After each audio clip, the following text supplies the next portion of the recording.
कि 9th and 10th में जो है बच्चों को जो कैसे मदद करेंगे हम। 9th का बच्चा है, छठी का सवाल नहीं कर पा रहा है, जो पिक्चर को डिस्क्राइब करके लिखना होता है या पैराग्राफ राइटिंग करनी होती है।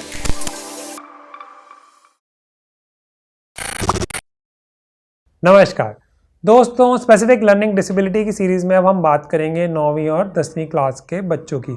और मज़े की बात यह है कि as a parent, not as a psychiatrist, as a parent 2 हफ्ते पहले ही मैंने अपने बेटे की रिपोर्ट जमा कराई थी स्कूल में, जो कि सारिका मैम और अमृता मैम ने बनाई थी। जो सारिका मैम हमारी स्पेशल एजुकेटर और साइकोलॉजिस्ट हैं और अमृता मैम क्लिनिकल साइकोलॉजिस्ट हैं। उन्होंने IQ किया था मेरे बेटे का और सारिका मैम ने एजुकेशन असेसमेंट की थी। और ये चीज़ हमने छठी में भी की थी सारिका मैम ने और क्लिनिकल साइकोलॉजिस्ट मैम ने, तब भी उसमें दिक्कत आई थी मैथ्स में, अब भी उसकी दिक्कत आई थी मैथ्स में। और मज़े की बात यह है कि उसका मैथ्स हट गया, जिससे वो बहुत ही ज़्यादा खुश था। और उसने इमोजी भेजा था, इतना मुझे वो आग जलता हुआ ऊपर देखता हुआ, मतलब मज़ा आ गया ज़िंदगी में। मैथ्स उसका हमेशा के लिए चला गया, क्योंकि बेटा मेरा वैसा तो इंटेलिजेंट है और मैं नहीं चाहता था कि मैथ्स की प्रेशर की वजह से जो है उसको प्रॉब्लम आए। बट इसमें भी 2-3 इमोशनल इश्यूज़ मैंने खुद भी फील किया एज ए पेरेंट, जो मैं आपके साथ ऑनेस्टली शेयर करना चाहूँगा। वो ये है कि मेरी वाइफ ही बड़ी अनकम्फर्टेबल थी कि मैथ्स छूट जाएगा, कैसी बातें कर रहे हो आप, जबकि खुद भी वो मैथ्स में थोड़ा धक्का मार के पास हुई थी 12th में। नहीं, नंबर तो खुद ही लाई थी, मेरा कहने का मतलब काफ़ी कम नंबर आए थे। इंग्लिश में तो उसके 82 आए थे बोर्ड्स में 12th में, बट मैथ्स में ठीक ठाक नंबर नहीं आए थे, बट पास हो गई थी। तो ऐसा पेरेंट भी कई बार नहीं समझ पाता है कि बच्चा किस दुख से या परेशानी से जा रहा है। इवन मेरे फादर जो हैं वो मैथ्स के टॉपर हैं अपने टाइम में, पंजाब बोर्ड के, जो कि अब 78 ईयर्स के हैं, जिनके घर में ये शूट हो रहा है। मैं खुद भी टॉपर रहा हूँ मैथ्स में, बट मेरा बेटा नहीं कर पाता था और मैं करता भी था। और उसकी पहले भी असेसमेंट हमने अपने ही क्लिनिक पे कराई थी। अब हमें तो पता ही था उसको क्या दिक्कत है बीइंग ए प्रोफेशनल। फिर जब उसकी रिपोर्ट स्कूल में हमने दी क्लिनिक से, तो उसमें ये बोला गया कि रिपोर्ट में कुछ कमी है। मैंने कहा पता नहीं क्या कमी होगी, क्योंकि हमारे क्लिनिक से तो बहुत रिपोर्ट्स आती हैं।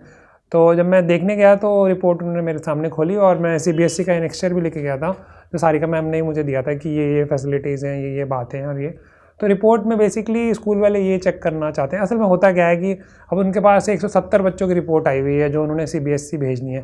क्योंकि जब तक हम बात कर रहे थे 8वीं से छोटे बच्चों की, उनको तो CBSE से कोई लेना देना है नहीं, उनको कोई खास बेनिफिट मिलेगा नहीं। जो भी मिलेगा, सॉरी, बेनिफिट तो मिलेगा बट वो स्कूल के लेवल पे मिल जाएगा, उसके लिए कोई परमिशन लेने की ज़रूरत नहीं है। बट जब 9th-10th की बात हो रही है और उसमें मैथ्स छूट रहा है, इतना बड़ा सब्जेक्ट, तो उसको CBSE को बाकायदा इन्फॉर्म करना पड़ेगा और उन्हीं की रिपोर्ट मानने होगी जिस प्रोफेशनल के पास RCI नंबर होगा। जैसे सारिका मैम के पास भी RCI नंबर है, अमृता मैम के पास भी RCI नंबर है। और डेफिनेटली जो गवर्नमेंट जॉब में, गवर्नमेंट हॉस्पिटल में जिन्होंने ये रिपोर्ट बनाई होगी, उनके पास भी RCI का नंबर होगा। तो वो नंबर आपके प्रोफेशनल के पास ज़रूर होना चाहिए जब भी आप किसी प्रोफेशनल से असेसमेंट कराएं। अदरवाइज़ आपको लास्ट मोमेंट पे दिक्कत आ सकती है। जैसे कि मुझे भी फ़ोन आया था कि 2 दिन में ही आपको रिपोर्ट भेजनी। मैंने कहा यार मैं 2 दिन में कहाँ से कराऊँगा सरकारी हॉस्पिटल से। तो सारिका मैम ने मुझे बताया कि आप चिल करो डॉक्टर साहब, उनको ना एक्चुअली पता ही नहीं लगा होगा। तो एक्चुअली में प्रॉब्लम वही थी कि RCI नंबर होना चाहिए था और कुछ नहीं था। और वो रिपोर्ट एक्सेप्ट हो गई और यूनिट टेस्ट में भी मेरे बेटे को मैथ्स नहीं देना पड़ा। हमें ज़्यादा इमोशनल हो गया लगता है। ओवर टू सारिका मैम, वो बताएंगे कि 9th और 10th के बच्चों में क्या करते हैं और किस इश्यूज़ को वो फेस करते हैं। और जब वो बच्चे पहली बार आते हैं तो इतना लेट क्यों हो जाते हैं पेरेंट्स लाने में। दोस्तों, जैसे डॉक्टर राजीव ने बताया कि उनके बेटे के जब असेसमेंट हुआ उसमें क्या स्ट्रगल आया, तो सबसे पहले तो हमें ये समझना चाहिए, क्या कई बार ऐसा होता है कि कई पेरेंट, डॉक्टर राजीव तो खुद प्रोफेशनल हैं, उन्होंने अपने बच्चे की समस्या को देखा और ऐसे कई माता पिता हैं, स्कूल्स बहुत सेंसिटिव हैं इस समय, वो पहले ही जांच लेते हैं, वहाँ की काउंसलर्स भी जांच लेती हैं कि बच्चे में तकलीफ़ है, तो वो पेरेंट्स को भेजने लगते हैं। पर कभी कभी कुछ पेरेंट्स होते हैं वो एक्सेप्ट ही नहीं करते हैं, वो कहते हैं कि अरे नहीं, ऐसी कोई समस्या नहीं है।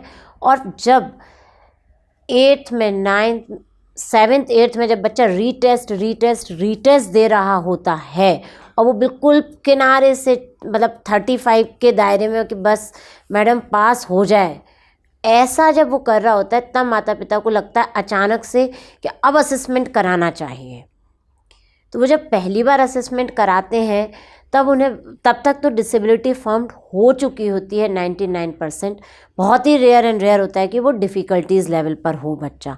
और अधिकतर देखा कि जब डिफ़िकल्टीज़ लेवल होते हैं ना, तो पेरेंट्स ये कहते हैं यही सब्जेक्ट तो नहीं कर पा रहा, लिख ही तो नहीं पा रहा है, देखो इससे आप ओरल सुन लो, अरे ये इतना आंसर बताएगा, पूरा का पूरा चैप्टर आपको समझा देगा, और समझाता है मैम, एग्ज़ाम में जाके पता नहीं क्या करके आता है। तो वो जो क्या करके आता है, चूँकि उस बच्चे में डिसेबिलिटी नहीं है, पर सीवियर डिफ़िकल्टीज़ बन गई हैं सब्जेक्ट की। सीवियर डिफ़िकल्टी का मतलब है वो बच्चा जब अगर उसकी शुरू में मदद हो जाती तो वो सीवियरिटी की तरफ नहीं जाता, क्योंकि उसकी डिसेबिलिटी नहीं है। डिसेबिलिटी का मतलब है वो ये कर ही नहीं सकता था सब्जेक्ट, यानी कि वो पहले ही 6ठी 7वीं 8वीं में ही लुढ़कने फेल होने लगता, और साथ में रीटेस्ट पे बिल्कुल दान के नंबरों पर, ग्रेस के नंबरों से पास होता। बल्कि इसमें तो मैं ऐड भी करना चाहूँगा कि आर्यन का भी सिलेबस जो है वो शुरू में जब हमने रिपोर्ट दी थी उसकी 6th क्लास में, तब से ही उसका मैथ्स का सिलेबस जो है वो कम था, और उसके बाद तो कोरोना जी आ गए तो सिलेबस वैसे ही ऑनलाइन में चीटिंग हुई। 1-2 बार तो उसका पेपर मैंने भी दिया था, जब टीचर ही हैरान हो गई थी ये सवाल कैसे हुआ। तो वो काफ़ी सारे पेरेंट्स ने किया होगा, I hope they can relate. और मज़े की बात यह है कि अब जब उसका मैथ्स हट गया है तो यूनिट टेस्ट में उसने टॉप किया है SST में अपनी क्लास में। तो ऐसा नहीं है कि बच्चा आपका कामयाब नहीं हो सकता या कुछ और नहीं हो सकता। कई बार पेरेंट्स को ये भी गलतफहमी होती है या इमोशंस होते हैं कि इस सब्जेक्ट में टॉप किया तो इसमें भी करे, इसमें भी करे, तो वो प्रैक्टिकली पॉसिबल नहीं है। बिल्कुल सर। तो अगर बच्चे में डिसेबिलिटी बन गई, और अधिकतर देखा जाता है कि बन जाती है, क्यों? क्योंकि उसका लेवल जो था डिफ़िकल्टीज़ का वो शुरू से ही सीवियर रहा, जिस पर ध्यान नहीं दिया गया। तो डेफिनेटली बच्चे में 9th का बच्चा है, 6ठी का सवाल नहीं कर पा रहा है, या एक वो पिक्चर कंपोजिशन, जो पिक्चर को डिस्क्राइब करके लिखना होता है, या पैराग्राफ राइटिंग करनी होती है, या अपने आइडियाज़, लेटर्स, कहाँ पर पैराग्राफ को रोकना है, कहाँ कैसे बॉक्स में नोटिस लिखना है, नंबर ऑफ एक्टिविटीज़, जो पढ़ाई का लेवल बहुत हाई लेवल पे जाता है, वो बच्चा उस समय भी बहुत स्ट्रगल के साथ करता है। अगर उसको डिसलेक्सिया है या डिस्ग्राफिया है या डिस्कैल्कुलिया है, जो अनडायग्नोज्ड रहा पर अचानक से 9th में डायग्नोज हुआ, तब पर वहाँ पर फैसिलिटी जो बच्चे को मिलेगी, CBSE कहती है अब नहीं कराया माता पिता ने, या स्कूल नहीं जान पाया, या जो भी समस्याएं रही हो, एक्सेप्टेंस है नहीं है, पर आज तो हमें सामने से एक रिपोर्ट आ रही है जिसमें बच्चे की ये समस्या दिख रही है। हम इसमें मैं एक चीज़ खास पूछना चाहूँगा, वो ये कि टाइमिंग ऑफ रिपोर्ट भी बहुत इंपॉर्टेंट होती है। तो जैसे मार्च में एग्ज़ाम होते हैं, तो कौन से मंथ में रिपोर्ट करानी चाहिए, कब वो सबमिट करनी चाहिए, ताकि मैक्सिमम बेनिफिट हो सके और ऐसा ना हो कि टाइम निकल जाए। बिल्कुल सर, हम कई बार पेरेंट्स से कहते हैं, और ये स्कूल भी कहता है, जैसे ही स्कूल में अप्रैल में एग्ज़ाम होते हैं, तो बच्चे न्यू सेशन में जाते हैं जब, तब पहले से ही टीचर्स मार्च में उनको रिज़ल्ट देते समय कह देती हैं कि आप अपना फीडबैक फॉर्म देती हैं, और वो कहती हैं कि आप जाकर के अपने बच्चे का असेसमेंट कराइए, IQ टेस्ट कराइए, उसका क्या कहते एजुकेशन असेसमेंट कराइए, गवर्नमेंट सेटअप से लेकर आइए, प्राइवेट सेटअप से लेकर आइए। स्कूल भी बताता है कि आप कहाँ से कराएं, वो गवर्नमेंट का कहते हैं, क्योंकि पेरेंट्स कहते हैं कि आप इतने और पैसे खर्च करो, तो वो गवर्नमेंट के लिए बता देते हैं। और वो ये भी बताते हैं कि आप उस प्रोफेशनल के पास जाओ जो RCI रजिस्टर्ड हो, भले ही वो नॉन गवर्नमेंट हॉस्पिटल के हों, जैसे क्लिनिक्स वगैरह पे, और अलग से जो प्रैक्टिशनर होते हैं, जो क्लिनिकल साइकोलॉजी जो करती हैं, तो they are registered, RCI registered लोग। तो पेरेंट पर समय बाय करते हैं, या वो कहते हैं अब तो गर्मियों की छुट्टी आ जाएगी, फिर करेंगे, तब हो जाएगा, जबकि स्कूल को अपनी रिपोर्ट्स जो है वो सबमिट करनी पड़ती है 30 सितंबर तक। तो सर आपने भी क्लिनिक पे देखा होगा, अचानक से ना अगस्त, जुलाई के एंड और अगस्त में रश आने लगता है, असेसमेंट। तो होता ये है कि स्कूल रिपोर्ट्स मांग रहा होता है, और हमसे पेरेंट हमारे ऊपर प्रेशर करते, 2 दिन में दे दो, 3 दिन में दे दो, और हम कहते नहीं, 15 दिन में रिपोर्ट मिलेगी, 10 दिन में मिलेगी, 7 दिन में मिलेगी। बेसिकली ये कि जब रिपोर्ट का हम असेसमेंट करें तो बच्चे के साथ कोई नाइंसाफ़ी ना हो जाए, इसलिए नहीं कि कोई जो प्रोफेशनल है वो लेके बैठ जाएगा और 10 दिन बाद या 7 दिन बाद देगा, नहीं, उसको डिटेल में पढ़ा जाएगा, समझा जाएगा। बच्चे का टेस्ट देते समय उसका ऑब्जर्वेशन, जब हम पूरी टेस्टिंग करते हैं, उसके हर ग्रेड को निपटाना कि बच्चे ने कहाँ पे उसकी कमियां निकालने के लिए असेसमेंट नहीं किया जाता है, बल्कि बच्चे की स्ट्रेंथ के लिए असेसमेंट किया जाता है कि कौन सी वो उसकी ताकत है जिससे बच्चा बेहतर अपनी सब्जेक्ट्स में करे, या जो उसकी वीकनेसेस हैं, जो उसमें डिसेबिलिटी है, वहाँ पर उसको पूर्ण रूप से मदद मिल पाए। तो हमेशा पेरेंट्स को ये होना चाहिए कि जब स्कूल उनको सजेस्ट करता है तो उन्हें टाइमली अपनी सारी रिपोर्ट्स लेनी चाहिए। और 9th और 10th में CBSE में रजिस्ट्रेशन अब तो 9th क्लास से होने लगा है। पहले में 10th में बोर्ड में फॉर्म भरे जाते थे, अब 9th में ऑलरेडी डिक्लेयर हो जाता है कि इस बच्चे को डिसेबिलिटी है या डिफ़िकल्टीज़ हैं जिससे बच्चे को मदद मिले, और उसके सब्जेक्ट ओमेशन की भी पूरी सूचना जाती है। क्योंकि जिस बच्चे को डिस्ग्राफिया है या डिस्कैल्कुलिया है या डिसलेक्सिया है, उस बच्चे के लिए एग्ज़ाम में ट्यूटर्स रखे जाते हैं, एक्स्ट्रा एग्ज़ाम टाइम मिलता है, उसका पेपर मॉडिफाई होता है, उसके सब्जेक्ट ओमेशन, जैसे कि मान लीजिए मैथ्स छूट गई सर, अब जैसे आर्यन के लिए ही आपने पूछा था कि क्या सब्जेक्ट दिया जाएगा या इसके बदले में क्या सब्जेक्ट लेना चाहिए, तो हमने कहा इंफॉर्मेशन टेक्नोलॉजी। क्यों?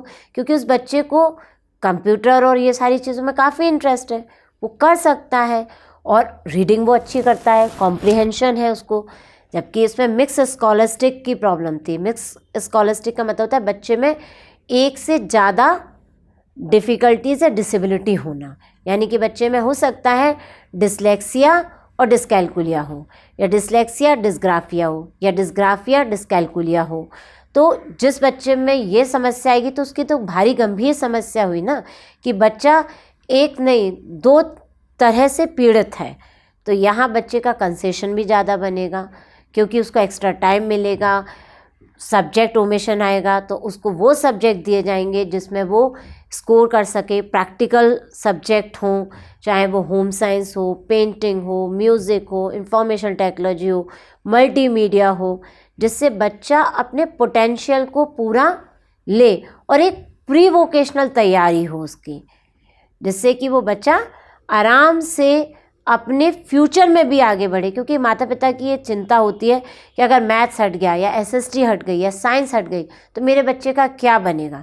क्योंकि जिन बच्चों में गंभीर समस्या होती है उनके 2 सब्जेक्ट भी हटाए जाते हैं, और जिस बच्चे में डिस्कैल्कुलिया, डिस्ग्राफिया, डिसलेक्सिया तीनों चीज़ें हों, उस बच्चे में 3 सब्जेक्ट तक हटाने का CBSE ने प्रावधान दिया है।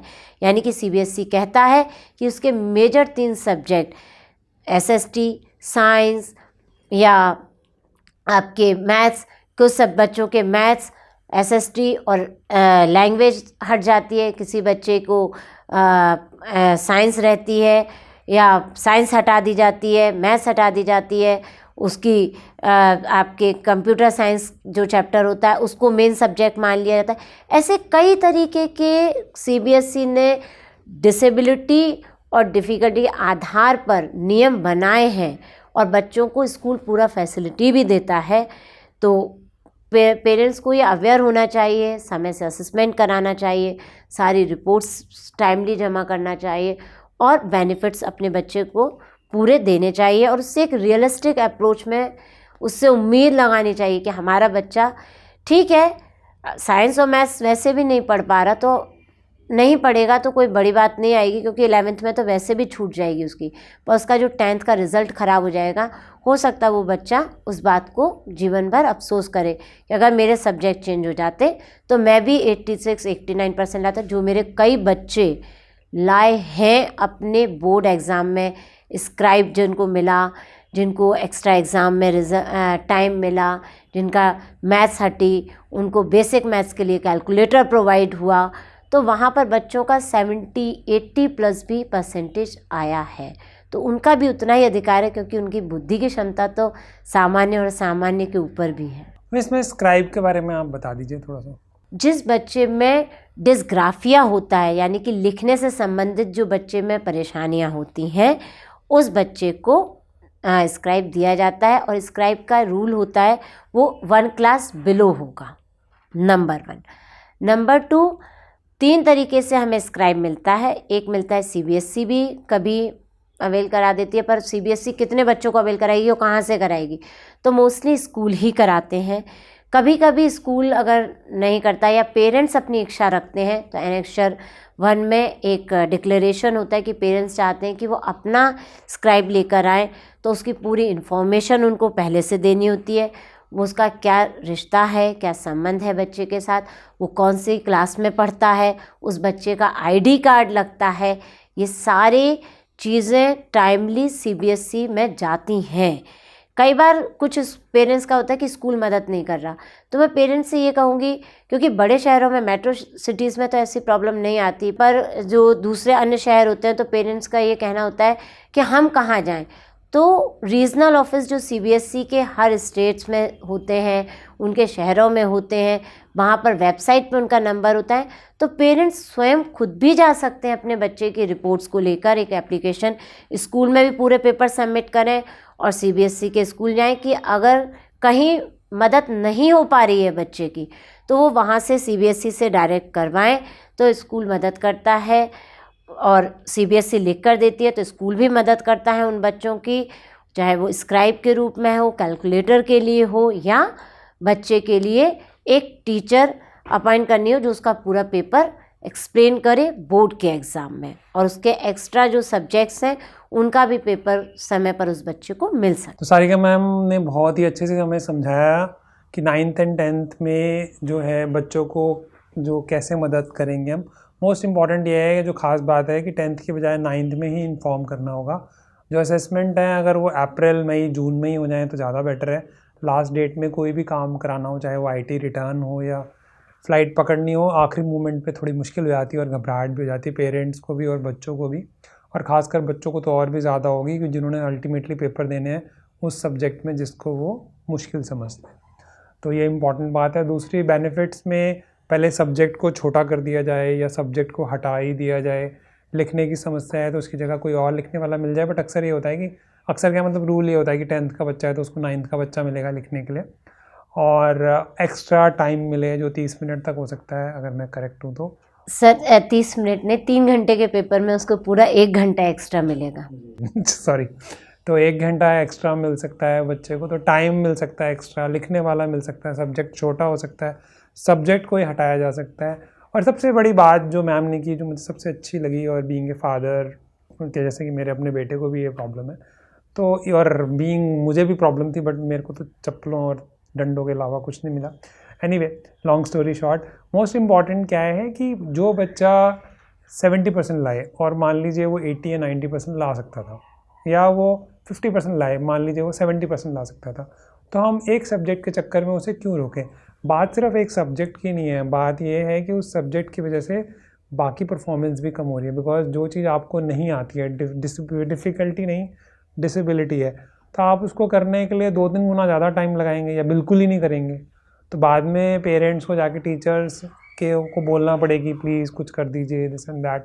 9th क्लास में बोर्ड में तो नहीं हो पाएगा, जो हो गया वो तो हो गया।